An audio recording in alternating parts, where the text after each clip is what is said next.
सच्चे रत्न, कौमी एकता के बड़े प्रतीक, इस देश की बुनियाद को बनाने वाले हमारे यशस्वी पुरखों में से एक, इस इलाके की विभूति मौलाना मजहरुल हक साहब की याद में आयोजित इस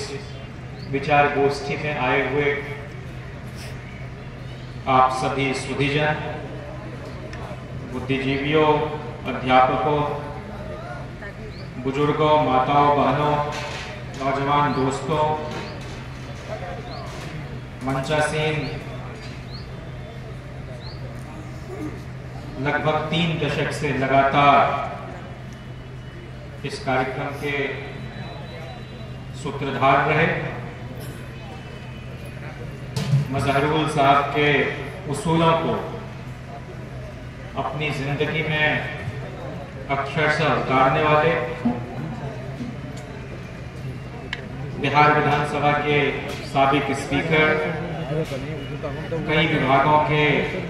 बिहार सरकार के मंत्री और मेरे बहुत ही आत्मीय अभिभावक आदरणीय अवध बिहारी चौधरी साहब, आज के इस कार्यक्रम में मुख्य वक्ता के रूप में पधारे, समाजवादी विचारों को जीने वाले अविभाजित जनता दल के देवरिया जिले के युवा प्रकोष्ठ के बहुत ही प्रखर अध्यक्ष रहे, मंडल कमीशन पर बहुत ही प्रामाणिक किताब लिखने वाले आदरणीय चंद्रभूषण सिंह यादव जी, जयप्रकाश विश्वविद्यालय छपरा के राजनीति विज्ञान विभाग के अध्यक्ष रहे और समाज के अंदर जागृति के लिए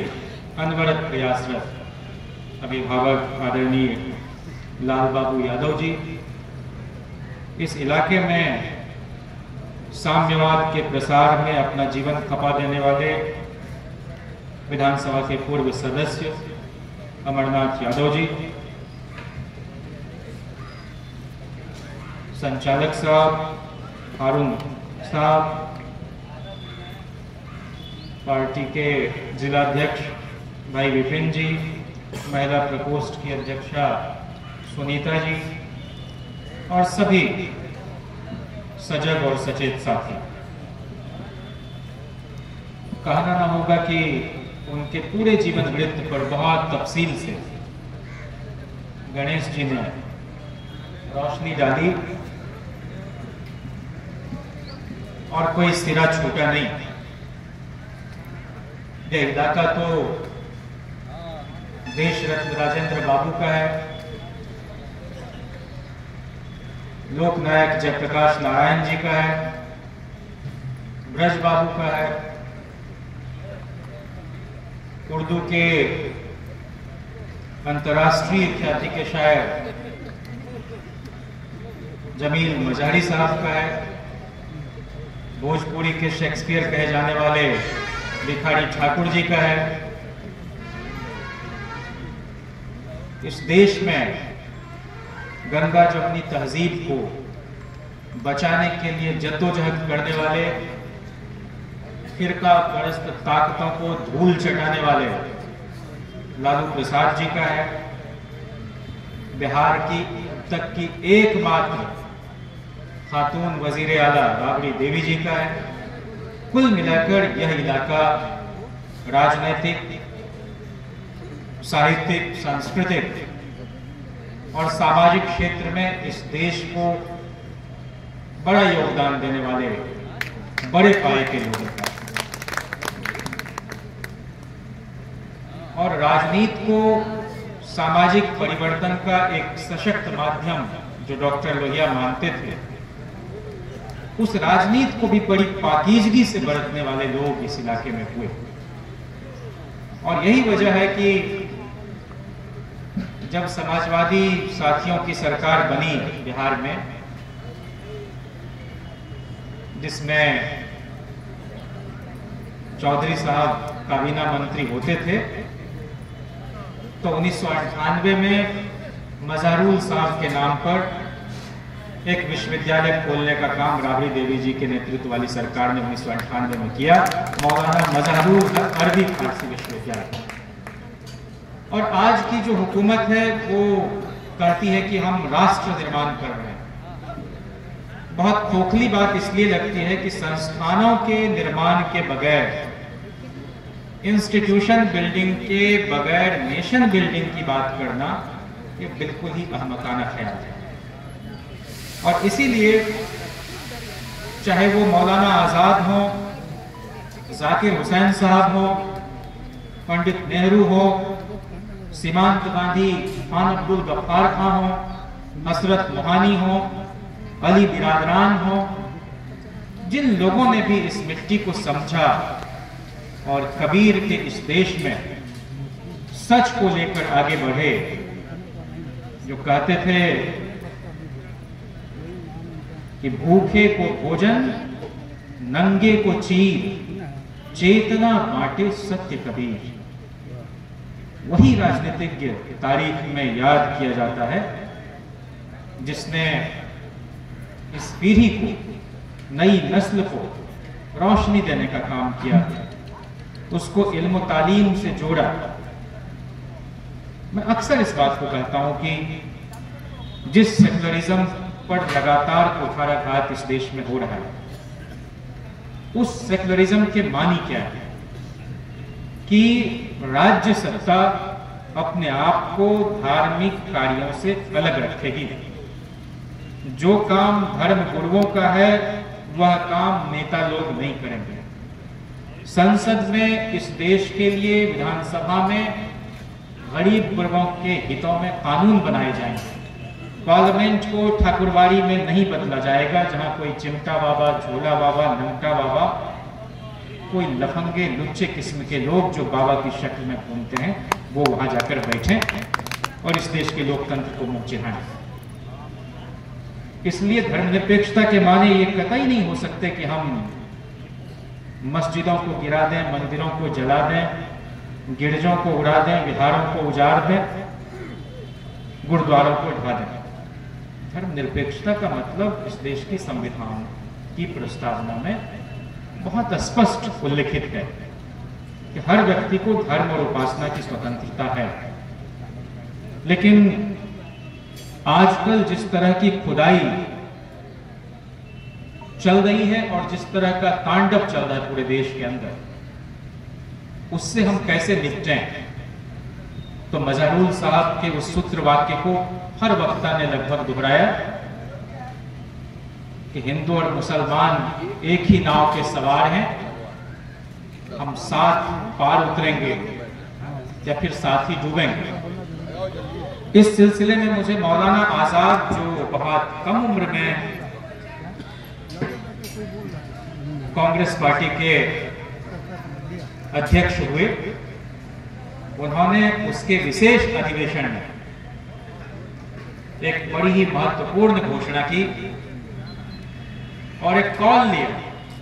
कि आज की तारीख में जन्नत से उतरकर कोई देवी भी कहे कि देश को आजादी हम देंगे, लेकिन शर्त यह है कि हिंदू मुस्लिम एकता की कुर्बानी की कीमत पर, तो हम उस आजादी को ठुकराना पसंद करेंगे, क्योंकि आजादी मिलने में जो देर होगी उसका तो फौरी नुकसान होगा, लेकिन एक बार अगर यह कौमी यकजहती दरक गई तो फिर उसको बनने संवरने में सदियों लग जाएंगे। इसी सिलसिले में मैं आबरूए सियासत लालू प्रसाद जी के उस तारीखी तकरीर के भी एक हिस्से का उल्लेख करना चाहता हूं, जो उन्होंने गांधी मैदान में तमाम वामपंथी और समाजवादी जो राष्ट्रीय स्तर के नेता थे उनकी मौजूदगी में ऐलानिया कहा था कि हम अपने राज्य में दंगा बावेला खड़ा नहीं होने देंगे। 24 घंटे हम निगाह रखे हुए हैं। जब इंसान ही नहीं रहेगा तो मंदिर में घंटी कौन बजाएगा और मस्जिद में इबादत देने कौन जाएगा? ये एक बड़ा राजनीतिक दर्शन की अभिव्यक्ति थी। इसी कड़ी में मैं रफीकुल मुल्क धरती पुत्र मुलायम सिंह जी के भी उस वक्तव्य को याद करना चाहता हूं आपके बीच,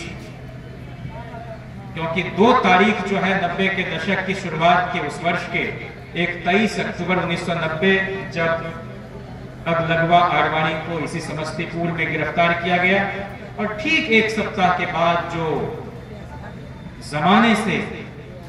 जो मस्जिद अपनी जगह बुलंद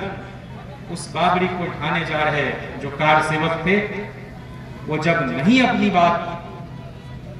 सरकार की सुन रहे थे तो उस वक्त के मुख्यमंत्री मुलायम सिंह जी को मजबूरन बल प्रयोग करना पड़ा और उन आतताइयों पर काबू पाने का काम उन्होंने किया और कहा कि आज भले हमको कोई मौलाना के नाम से जानता हो, कोई मुल्ला के नाम से बुलाता हो,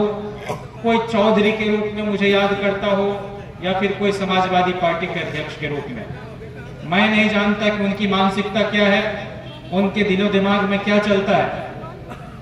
वो अपनी अपनी मान्यताओं और अपनी अपनी कसौटी पर हमें रख सकते हैं, लेकिन हमारे सामने एक ही सवाल है, हमारा एक ही धर्म है और वो है इंसाफ और इंसानियत। इसके सिवा न हमारा दूसरा कोई मजहब है और न दूसरी कोई हमारी राजनीति। हम लोग किस दिशा में जा रहे हैं, ये सवाल कोई आज का सवाल नहीं है। और जब से 11 वर्षों से इस देश में ये लोग हुड़दंगी लोग, क्योंकि हम सब लोग जानते हैं कि आरएसएस जो है वो बलवाइयों की एक जमात है, विश्व हिंदू परिषद जो है वो उचक्कों का एक, सरगनाओं का एक टोली है और बजरंग दल जो है वो कोई भले लोगों का संगठन नहीं है, ये मुनाफिकों की टोली है, ये जलीलों की जमात है, ये रात दिन जहर घोलने का काम करने वाले लोग हैं। ये सृजन नहीं कर सकते, ये रचनात्मक काम नहीं कर सकते। पहले तो कुछ शर्मो हया के पर्दे भी थे कि जो लोग सरकार में होते थे, केंद्र हो या सूबे की सरकार हो, उसका कम से कम मुखिया अपने आप को बार बार हिचकता था जब उसको संबद्ध किया जाता था आरएसएस के साथ। लेकिन आज तो तमाम गवर्नर हो, अब कहीं परसों देखने को मिल रहा था जो बिहार के राज्यपाल हैं, वो कह रहे हैं कि इतिहास में गलत बयानी हुई है और अंग्रेज कोई सत्याग्रह देखकर नहीं भागे थे, बल्कि हाथ में जब हथियार देखा तो भाग गए। मैंने मार्टिन लूथर से लेकर नेल्सन मंडेला और तमाम लोग, ओबामा, ये सारे के सारे लोग जिस गांधी को समझते हैं कि एक अहिंसा का एक बड़ा दूत आया इस धरती पर, जो आइंस्टीन कहता था कि आने वाली पीढ़ियां शायद भरोसा ही न करे कि कोई हार मांस का पुतला भी इस धरती पर आया था, जॉर्ज बर्नार्ड शॉ जैसा महान नाटककार जो गांधी के औ में रहता हो, और इस देश का सियासतदान अपने ही घर में रात दिन गांधी को जलील करता हो। और ये कोई पहली मर्तबा है क्या जो देश के गृह मंत्री ने सदन में अंबेडकर को लेकर उपहास उड़ाया?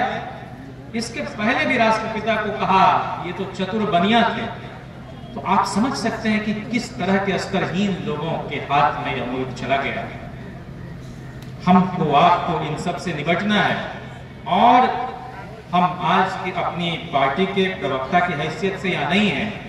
यहाँ अलग अलग दल के लोग भी हो सकते हैं, लेकिन एक बात को लेकर जो समानता है वो ये कि हम सब लोग सामाजिक न्याय और धर्मनिरपेक्षता को लेकर प्रतिबद्ध साथी यहाँ पर इकट्ठे हुए हैं। और मौलाना मज़ारुल हक साहब की याद में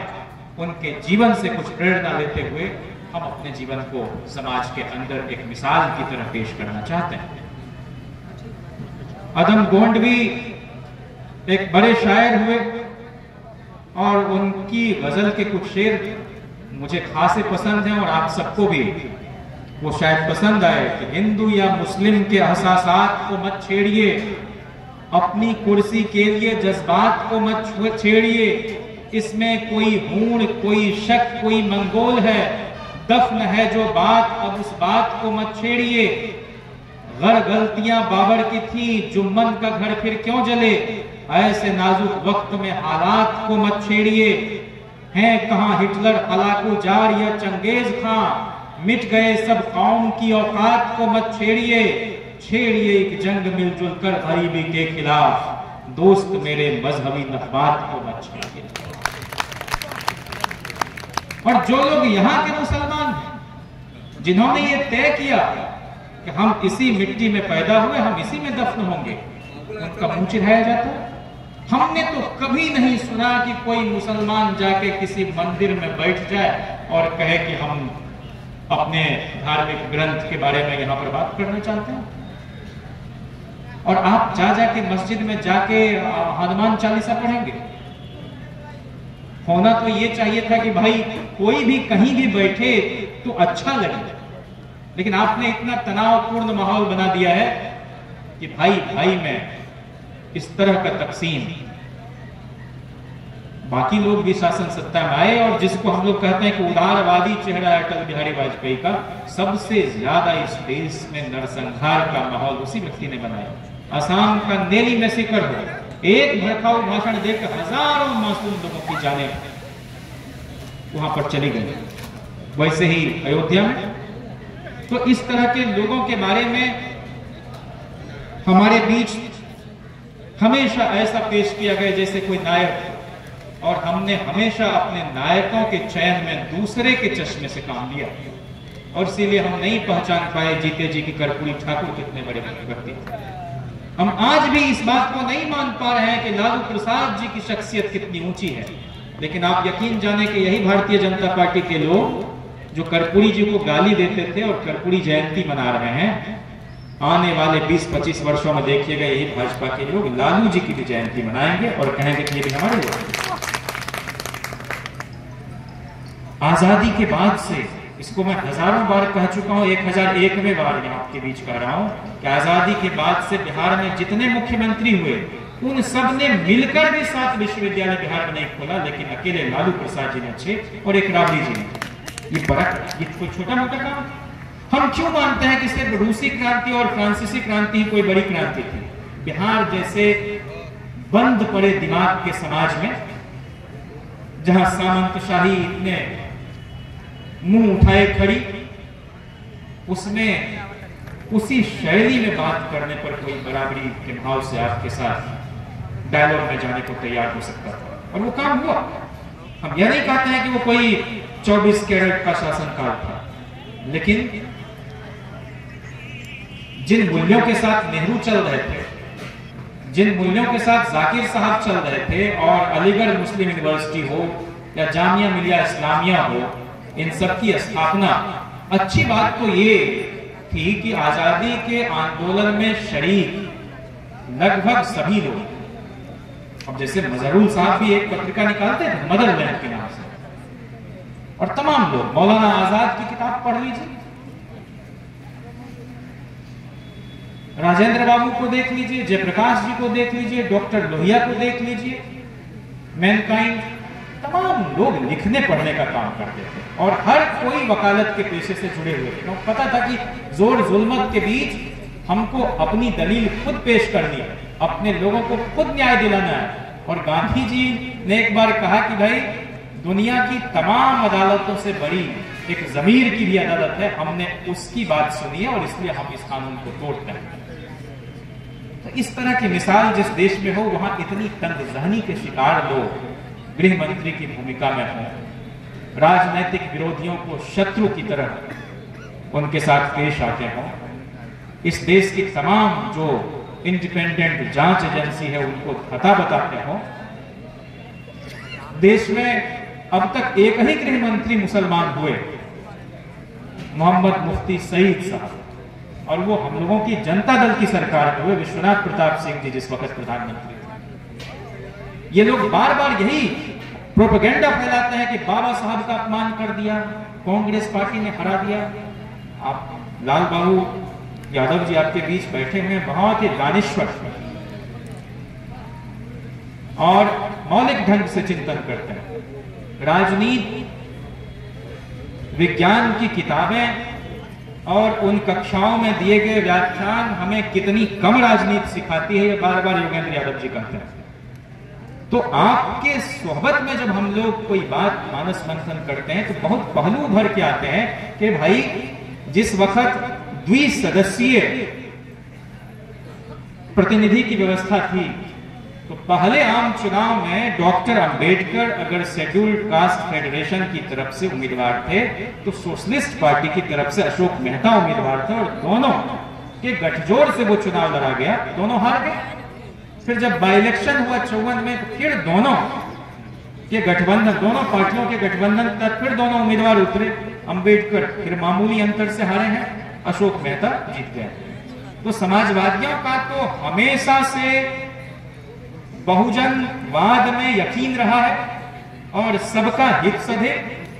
सब लोग एक शांतिपूर्ण सहअस्तित्व के भाव से समाज में काम कर सके, इस पर जोर रहा। और यही वजह है कि हम लोगों की राष्ट्रीय मोर्चा की सरकार ने बाबा साहब को भी भारत रत्न दिया और नेल्सन मंडेला को भी दिया।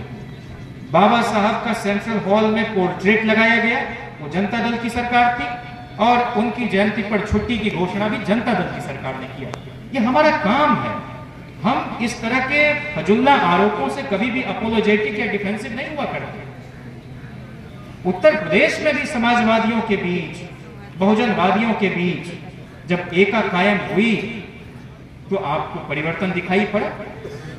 यह और बात है कि राजनीति की अपनी कुछ बाध्यताएं होती हैं, गठबंधन टूट जाया करते हैं, लेकिन समाज में तो हम लोग एक दूसरे का हाथ थामे आगे बढ़े, और जहां कहीं हिंदू मुस्लिम एकता को कोई खरोंच लगाने की बात करे, उन हाथों को थाम लेना है और हमेशा एक दूसरे के साथ साना बसाना चलना है।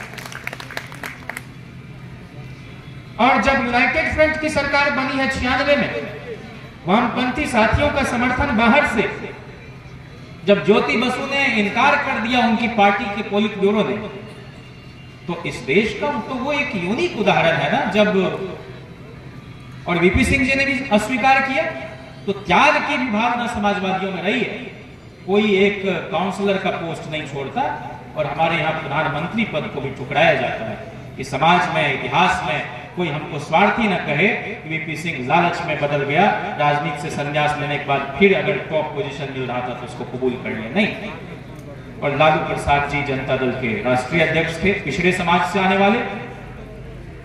शरद यादव जी जनता दल के कार्यकारी अध्यक्ष थे, पिछड़े समाज से आने वाले। और उसी सरकार के दौरान पहली बार इस देश में दलित समाज से आने वाले KR नारायण को राष्ट्रपति बनाया गया, पिछड़े समाज से आने वाले देवेगौड़ा जी को प्रधानमंत्री बनाया गया, आदिवासी समाज से आने वाले PS संगमा साहब को लोकसभा का स्पीकर बनाया गया, तारीख में इससे पहले नहीं हुआ। और तस्लीमुद्दीन साहब को उनको गृह राज्य मंत्री बनाया गया, सैफुद्दीन सोज साहब मंत्री बनाया गया, बेनी प्रसाद वर्मा जी पिछड़े समाज से आते थे, वो मंत्री बने, कांति सिंह जी पिछड़े समाज की महिला थी, वो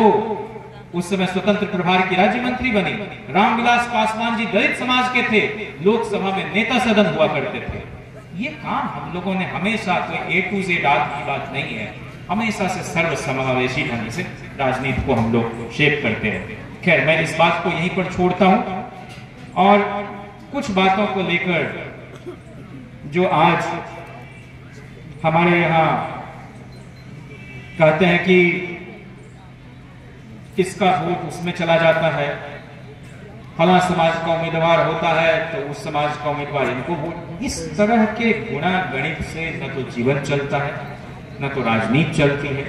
न तो इतिहास का लेखन होता है। कल ही गणित दिवस था, राष्ट्रीय गणित दिवस, और मुझे निदा फाजली साहब याद है कि फिर रोशन कर जहर का प्याला, चमका नई सली में, झूठों की दुनिया में सच को ताबानी दे मौला, 2 और 2 का जोड़ हमेशा 4 कहां होता है, सोच समझ वालों को थोड़ी नादानी दे मौला। तो ये मासूमियत बचा रहे, और उस मासूमियत को हमने देखा है वसीम बरेलवी साहब के चेहरे पर, नूर टपकता है। अगर आप निष्कपट व्यक्ति सियासत में अपनी निश्चलता को बचा ले गए, जैसे चौधरी साहब हमारे बीच हैं, हमेशा छोटे हो बड़े, अरे मैं तीसरी बार, बल्कि एक पहली बार लाल बाबू सर ने लाया था, वो रैदास जयंती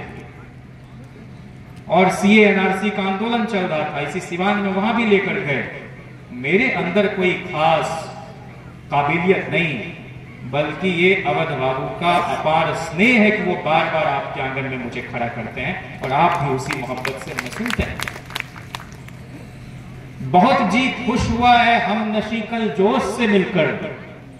बहुत जी खुश हुआ है हम नशी कल जोश से मिलकर, अभी अगली शराफत के नमूने पाए जाते हैं।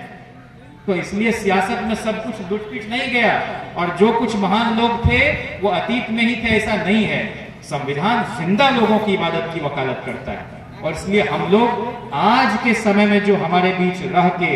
लड़ रहे हैं, इन फिरका परस्त ताकतों का मुकम्मल मुकाबला कर रहे हैं, उन लोगों को भी एक्नॉलेज करने की जरूरत है। मैं फिर अदम गोंडवी साहब के 2-4 शेर आपके बीच रखूं कि गर चंद तवारीखी तहरीर बदल दोगे, गर चंद तवारीखी तहरीर बदल दोगे, क्या इनसे किसी कौम की तकदीर बदल दोगे? जायज से वो हिंदी की दरिया जो बह के आई, मलिक मोहम्मद जायसी, जायज से वो हिंदी की दरिया जो बह के आए, मोड़ोगे उसकी धारा या नीर बदल दोगे? जो अक्स उभरता है रसखान की नज़मों से, जो अक्स उभरता है रसखान की नज़मों में, क्या कृष्ण की वो मोहक तस्वीर बदल दोगे? तो ये देश तो नूरजहां का भी है, यह देश लता का भी है, यह देश मन्ना डे का भी है, यह देश मोहम्मद रफी का भी है, यह देश शकील बदायूनी का भी है, यह देश हसरत जयपुरी का भी है। तो इसमें तो हर तरह के रंगो बू हैं। अरे चमन में इख्तिलाते रंगो बू से बात बनती है, हम ही हैं हम तो हम क्या हैं, तुम ही तुम हो तो तुम क्या हो। इसी को तो लोग दरकाना चाह रहे हैं। और इसलिए अभी जो हम लोगों के बीच असल सवाल है और असली चुनौती है वो ये कि बगैर राजनीतिक सत्ता में शरीक हुए हम किसी तरह का सामाजिक परिवर्तन करने में फिलहाल तो असमर्थ दिखाई पड़ते हैं। अब वो सत्ता बदले कैसे? तो बहुत हद तक तो उसको धक्का दे दिया गया इस बार, और कहीं कहीं हम बिहार में भी कम से कम 10 सीट तो हम लोग जीते जो गैर भाजपा गठबंधन के लोग थे, और मामूली अंतर से कई जगह हम हारे। हमारा सिर्फ इतना कहना है कि हम अपने काम काज का प्रचार प्रसार समग्रता में अगर कर सकें, जो काम हुआ है हमारे नेताओं के द्वारा, और कोई हम ये नहीं कह रहे हैं कि हमारे ही 30 वर्षों के कार्यकाल, बल्कि ये 15 वर्ष, ये 5 वर्ष रेल मंत्रालय का कार्यकाल, और कर्पूरी जी से लेकर तमाम समाजवादियों की सरकारों ने जो काम किया है उसको हमारी नई पीढ़ी नहीं जानती। जिसका जन्म 2005 में हुआ, अब तो वो 19 साल के हो गए हैं बच्चे बच्ची, एक बार वोट भी डाल दिए होंगे, उन तक कौन ले जाएगा? अभी कहा जा रहा था कि ये माँ इधर हैं, पिता उधर हैं, बच्चे उधर हैं, मोबाइल में सब लोग लगे पड़े हैं। बशीर साहब का एक शेर है, और इसी तकनीक पर कि गुफ्तगू उनसे रोज होती है, गुफ्तगू उनसे रोज होती है, मुद्दतों सामना नहीं होता। जी बहुत चाहता है सच बोलना, क्या करें हौसला नहीं होता, और रात का इंतजार भला कौन करे, आजकल दिन में क्या नहीं होता है। तो सच बोलने का हौसला भी हम लोगों के पास है ही, उसमें भी कोई दो राय नहीं। बस अपनी बात को रूबरू हम पहुंचा सके। जो डॉक्टर लोहिया चौपाल लगाया करते थे, कभी उनकी सभाओं में कोई आप कहेंगे लाखों की भीड़, ये जीते जी उनको मैसर नहीं हुआ, लेकिन उनकी बात करने वाले, उनका नाम लेकर अपनी राजनीति को खड़ा करने वाले लोगों की सभाओं में जनसैलाब होता है। और हम लोग छोटे छोटे थे, 95 की सभा याद है लालू जी की, उनकी सभाओं में महिलाएं भी बड़ी तादाद में होती थी, लेकिन हम देख रहे हैं इतनी भारी भीड़ होती है तेजस्वी जी की सभा में, लेकिन महिलाओं की संख्या जितनी होनी चाहिए वो नहीं होती। और इसीलिए वो कार्यकर्ता दर्शन और संवाद यात्रा पर निकले हैं, और महिलाओं के लिए उन्होंने जो घोषणा की है, माता बहना मान योजना, नाम जो भी आप उसको दे दें, लेकिन हम चाहते हैं कि महिलाएं भी शरीक हों राजनीतिक कर्म में, रोजमर्रा की सियासी हरकतों में, और तभी कोई बदलाव देखने को मिल सकेगा। तो हमारे वरिष्ठ साथी को बोलना है, और मैं तो यहीं का हूं, और आपके बीच फिर कभी भी आ जाऊं। नीरज जी, गोपाल दास नीरज जी बड़े गीतकार हुए, कवि थे, फिल्मों में भी एक से एक मेयारी गाने लिखे, उनके 3-4 शेर आप सुन लें कि आग बहती है यहाँ गंगा में झेलम में भी, आग बहती है यहाँ गंगा में झेलम में भी, कोई बतलाए कहाँ जाके नहाया जाए। अब तो मजहब कोई ऐसा चलाया जाए जिसमें इंसान को इंसान बनाया जाए। अब के ऐसा भी शजर एक लगाया जाए जिसका हमसाये के आंगन में भी साया जाए। बहुत हो तो हम मेल मोहब्बत से रह सकें, सियासत का यही हासिल होगा। हर धर्म, हर संस्कृति, हर साहित्य के मूल में है प्रेम, करुणा, चेतना, संवेदना, और इन मूल्यों के बगैर कोई भी राजनीति अर्थहीन ही नहीं। और इसलिए अपनी सियासत को कुछ मानी देने के लिए हम लोग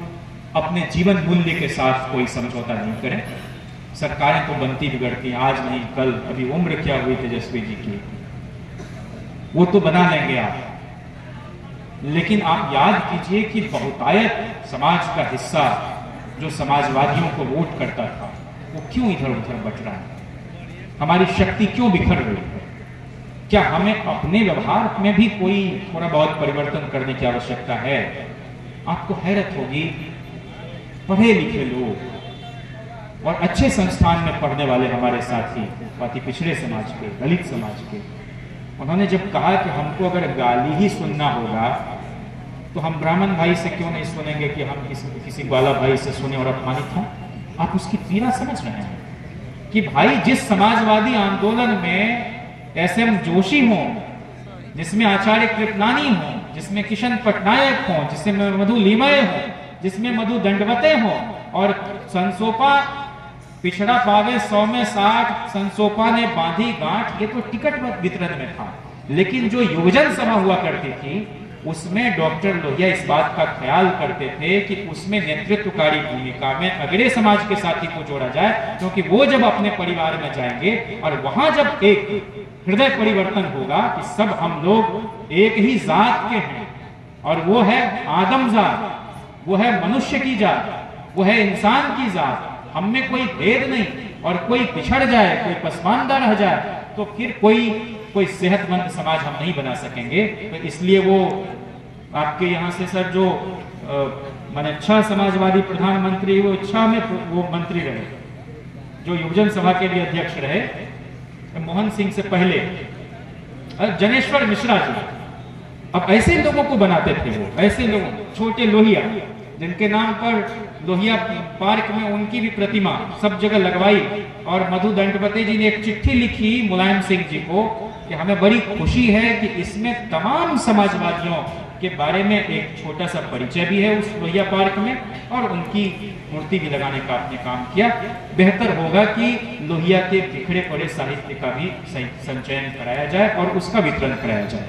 तो हमारी पीढ़ी जब इन सब काम में लग जाएगी, हमको बताते हुए खुशी हो रही है कि जब आप जाएंगे पटना तो हमारे कार्यालय में आपको लोहिया की संपूर्ण जो उनकी पुस्तकें हैं या उन पर लिखी गई किताबें वो आपको मिलेंगी, जयप्रकाश जी की मिलेंगी, और वहाँ बैठकर आप पढ़ सकते हैं। तो ये काम धीरे धीरे और भी जगह बढ़े, और मैं इस बात को लेकर बड़ा मुतासिर रहता हूँ कि ये अवध बिहारी जी ही हैं, वो कहते हैं ना कि मैंने मिथक को अगर इस्तेमाल करने की थोड़ी देर के लिए आप छूट दें, तो कहा कि भाई गुरु द्रोणाचार्य के पुत्र जरूर थे, अश्वत्थामा ना, लेकिन सारी विद्या द्रोणाचार्य ने अश्वत्थामा को नहीं दी, और दी किसको? तो अर्जुन को। और दूर से प्रेरणा लेकर कौन बड़ा धनुर्धर हुआ? तो एकलव्य। वैसे ही दारोगा राय जी तो अपने समय के बहुत ही सम्मानित नेता थे, समाज में उनका आला मकाम था, लेकिन जितना उनके नाम को जिंदा चंद्रिका राय जी ने नहीं रखा, उससे ज्यादा अवध बिहारी चौधरी जी ने रखा। उनके नाम पर कॉलेज आज भी रन करता है, और वो जिंदा कॉलेज है। वहां पर लगातार सियासी सांस्कृतिक गतिविधियां होती रहती हैं, साहित्यिक गोष्ठियां आयोजित होती रहती हैं। तो ये एजाज आपको हासिल है। जैसे मजारूल साहब को आप याद करते हैं, वैसे ही बाकी लोगों को भी। अभी कौम पर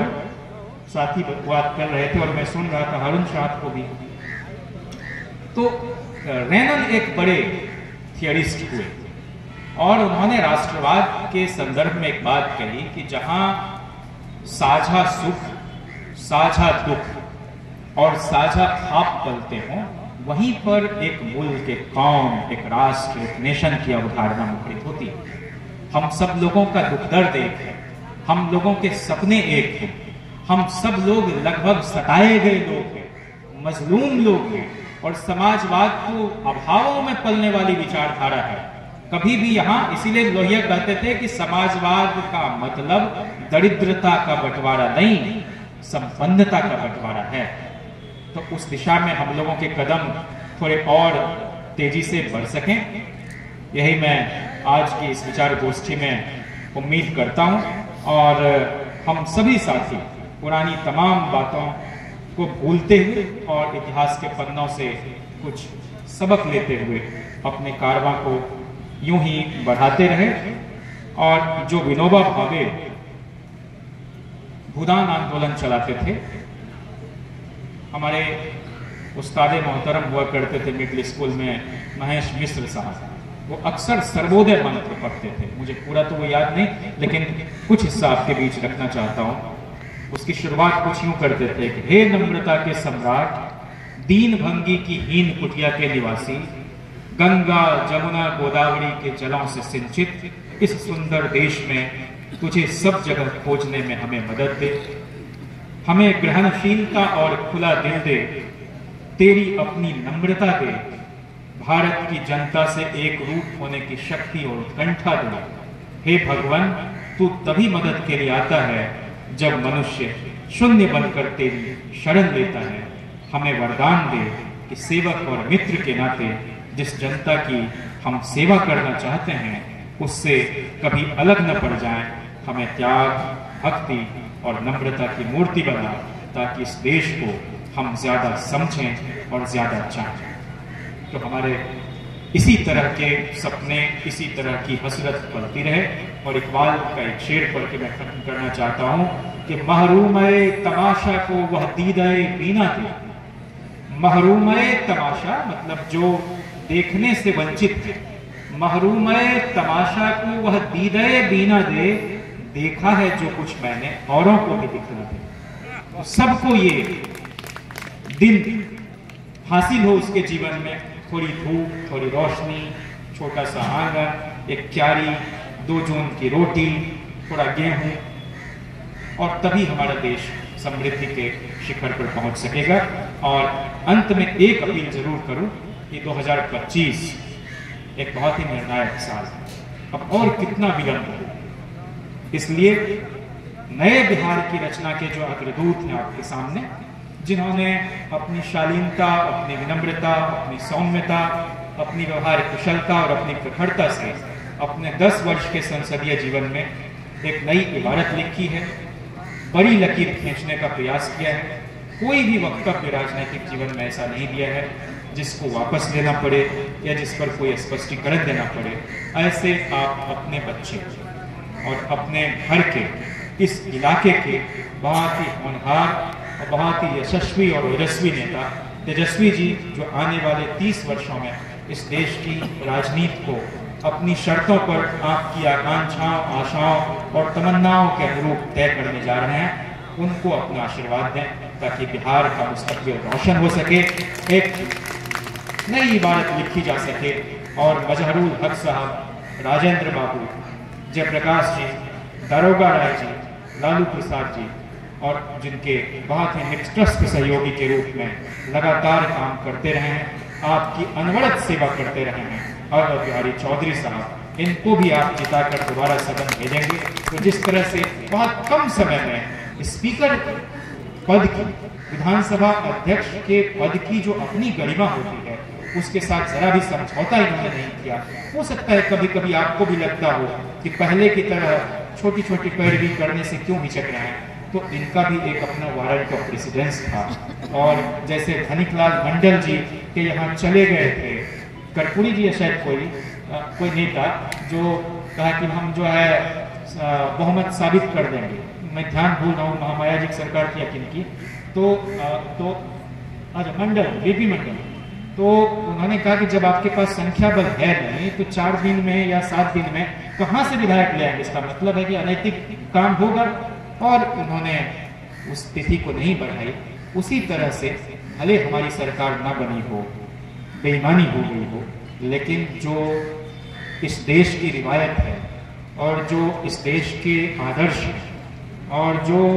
विश्व स्तरीय राजनीति का उदाहरण हमारे सामने है, उसके साथ 1 इंच भी समझौता बतौर विधानसभा अध्यक्ष रहते हुए अवध बिहारी जी ने नहीं किया। इस इलाके को फक्र होगा और आने वाले समय में मिसाल दी जाएगी कि बिहार विधानसभा में बहुत सारे स्पीकर हुए, लेकिन जो चंद लोग रहे जिन्होंने अपनी इलाकाई खूबसूरती को भी बढ़ता, अखलाकी जिम्मेदारी को भी निभाया और आईनी जिम्मेदारी के साथ भी कोई समझौता नहीं किया, तो आपका नाम बड़े अदब व एहतराम के साथ लिया जाएगा। एक बार पुनः आप अपना सहयोग समर्थन इनको देंगे और जब ये जीत के जाएंगे तो आप यकीन माने कि इस बार एक नए तरह की राजनीति आपको देखने को मिलेगी। आपका बहुत शुक्रिया। इनकलाब जिंदाबाद, सामाजिक न्याय जिंदाबाद, लैंगिक न्याय जिंदाबाद, आर्थिक न्याय जिंदाबाद, सांस्कृतिक न्याय जिंदाबाद, जलवायु न्याय जिंदाबाद और सिवान के महान जनता, आप सभी सुधीजन जिंदाबाद जिंदाबाद जिंदाबाद।